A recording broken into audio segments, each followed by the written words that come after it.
भारत के income tax system में ना एक बहुत बड़ा बदलाव आया है।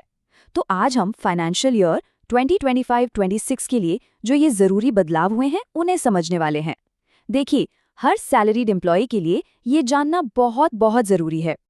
अच्छा, चलिए सीधे मुद्दे पर आते हैं। क्या आप जानते हैं कि एक सैलरीड एम्प्लॉय होने के नाते अब 12.5 लाख मतलब 12.75 लाख तक कमाकर भी जीरो टैक्स देना मुमकिन है? जी हाँ, ये कोई मजाक नहीं, यही नई सच्चाई है।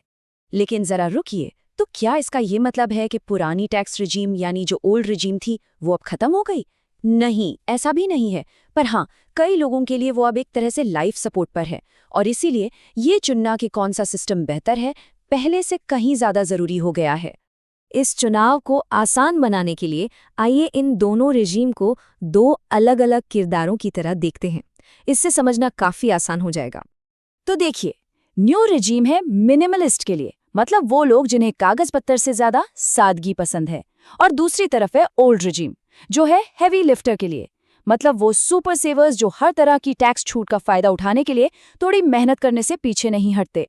तो सवाल ये है कि कोई कैसे चुनेगा? इसका जवाब एक मैजिक नंबर में छिपा है। बस ये एक नंबर आपको जानना है। और इसे कहते हैं ब्रेक इवन पॉइंट। मतलब ये वो पॉइंट है, वो टर्निंग पॉइंट, जहां से हैवी लिफ्टर बनने की सारी मेहनत रंग लाना शुरू करती है। और इस फाइनेंशियल ईयर 2025-26 के लिए वो मैजिक नंबर है लगभग 4.25 लाख रुपए, यानी 4.5 लाख रुपए।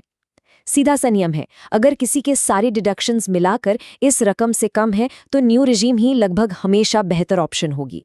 चलिए, इसको और भी आसान बनाते हैं। हम इसे 3 अलग अलग इनकम जोन में बांट सकते हैं। बस अपना जोन पहचानिए और आपके लिए रास्ता एकदम साफ हो जाएगा।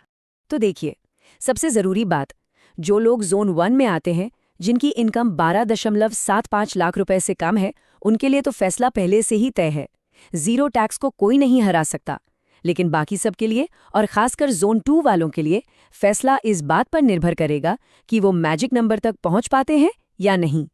तो चलिए देखते हैं कि क्या हैवी लिफ्टर बनना किसी के लिए एक सही ऑप्शन है भी या नहीं। इसका पता लगाने के लिए एक बहुत ही आसान 3 पॉइंट की चेकलिस्ट है।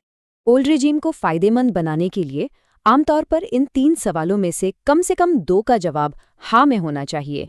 तो अगर इनमें से कम 2 सवालों का जवाब एक स्ट्रॉन्ग हाँ नहीं है, तो सीधी सी बात है, इतनी कागजी कार्रवाई का कोई फायदा नहीं होगा। वहां पर न्यू रिजीम की सादगी ही जीत जाएगी।